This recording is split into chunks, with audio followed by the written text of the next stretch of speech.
স্বামী স্ত্রীর উপর যে একপাক্ষিক কর্তৃত্বের ভূমিকা দেখা যায়, হ্যাঁ, এটা কতটা ইসলাম সম্মত বা এই কর্তৃত্বকে ইসলাম সমর্থন করে কিনা। আসলে আমাদের বর্তমান জীবনে আমরা আসলে এটা দেখতে পাই যে একপাক্ষিক কর্তৃত্ব কোনো কোনো পরিবারে দেখা যায় যে পুরুষের কর্তৃত্ব অনেক বেশি, খুব কম সংখ্যক পরিবারেই দেখা যায় আবার স্ত্রীর কর্তৃত্বও কিন্তু অনেকটা।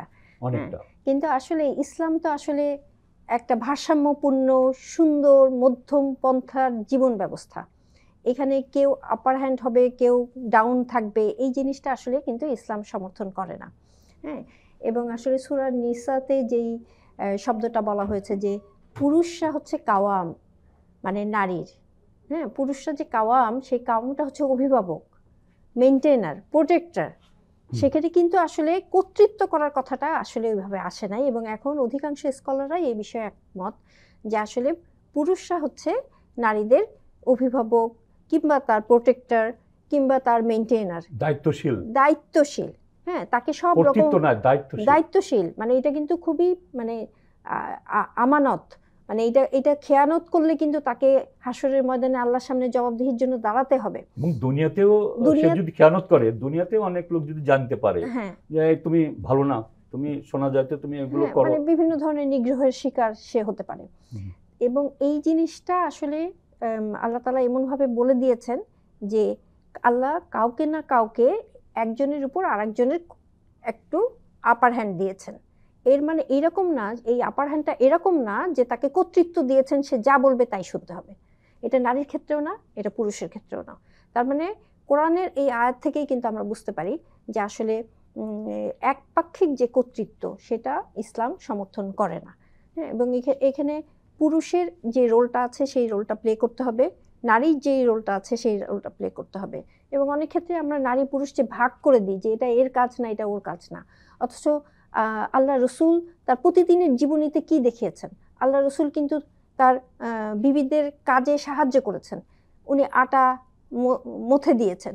এবং সায়েন্টিফিক্যালি যদি দেখি আসলে এই আটা মথার যে কাজটা, সেটা হলো একটা নারীর হাত অ্যানাটমিক মানে বাহ্যিক যে আকার, সেই আকারে কিন্তু ছেলেটা বেশি পারদর্শী হওয়ার কথা। উনি ঘর ঝাড়ু দিয়েছেন এবং খাবারের পরে উনি বাসন ধুয়ে দিয়েছেন, এবং নারী পুরুষ দুইজনই দুইজনকে সহযোগিতা করবেন। এবং সহযোগিতার আর একটা বড় উদাহরণ হলো বিবি খাদিজা রাদিয়াল্লাহু তাআলা আনহা। উনি হযরত মুহাম্মদ সাল্লাল্লাহু আলাইহি সাল্লামকে টাকা দিয়ে, সময় দিয়ে, ভালোবাসা দিয়ে কিভাবে উনি যখন নবুয়ত প্রাপ্ত হচ্ছিলেন, হেরা গুহায় ছিলেন, কিভাবে তাকে সাহায্য করেছেন। তবে এই জিনিসগুলো আমি মনে করি আমাদের দেশে এত মসজিদ এবং প্রতি জুম্মাবার আসলে খুতবা হয়, ওই খুতবায় কিন্তু এই জিনিসটা আসতে হবে যে আসলে পুরুষের মানে স্বামী হিসেবে তার কি কি দায়িত্ব আছে। সূরা আত-তাহরিমে কিন্তু বলা হয়েছে যে স্বামীদেরকে জিজ্ঞাসা করা হবে সে তার স্ত্রীকে কি কি শিখালো। হ্যাঁ, তার মানে এই যে জ্ঞানের যে বিষয়টা, সে কিন্তু স্ত্রীকে শিখাবে।